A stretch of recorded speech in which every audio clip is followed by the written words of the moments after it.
ILLINI FS Alvin, Illinois.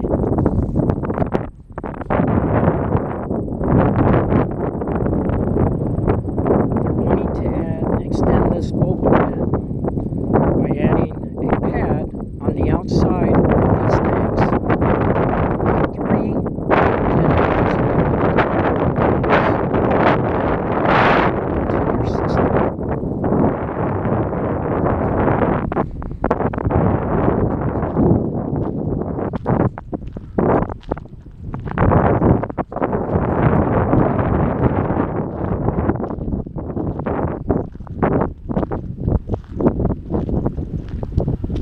on the side of the loadout building here.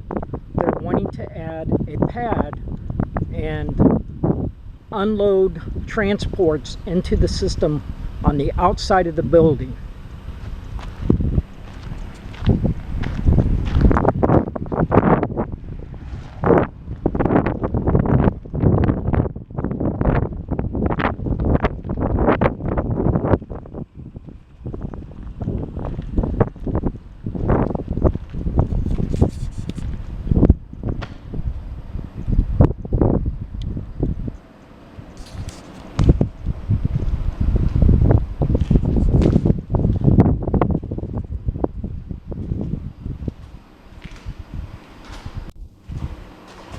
They have a Jungie injection system that they're currently using.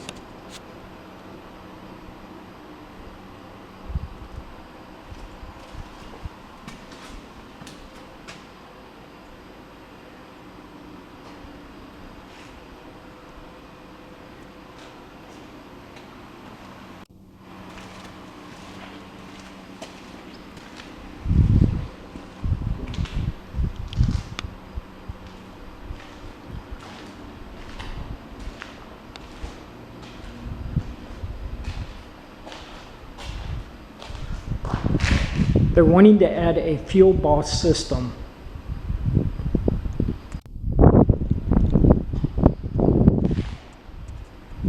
For inventory control. This is how they're filling their tanks through this system. They want to take this system out of and add it on the side of the building. The simplest way possible. They're suggesting that we run a trench on the outside of this dike and come out onto the side of the building instead of interrupting the system that they have in place right now. This is something I have to show Steve to get his input on, but I'm just giving you a rough idea of what it looks like at this plant.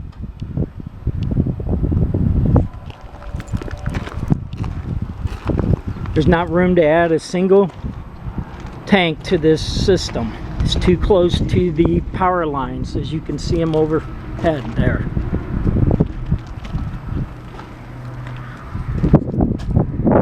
This plant was built in 1995, and you can tell it's 2 separate containments.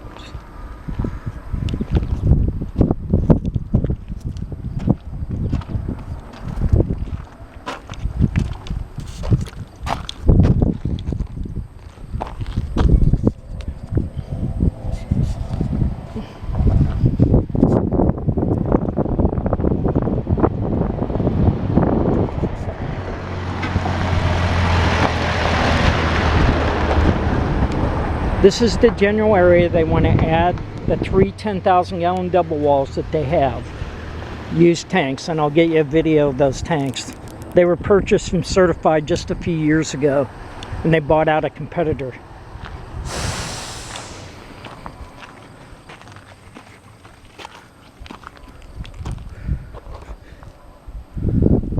You see how they come into the plant to load, to top load. And they also have a bottom load system in place here as well, but no scully system.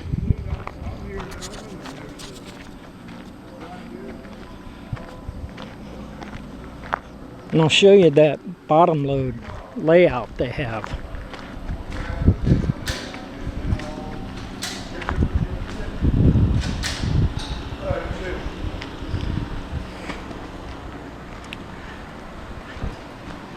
taking some pictures of your plant. They want to do some remodeling here. I notice you have a bottom load system here, but I don't see any overfill protection system like a Scully.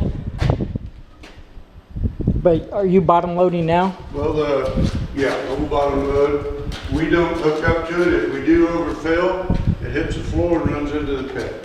Okay. So I see you have a Civicon system on board here. Yeah. That's mainly for what?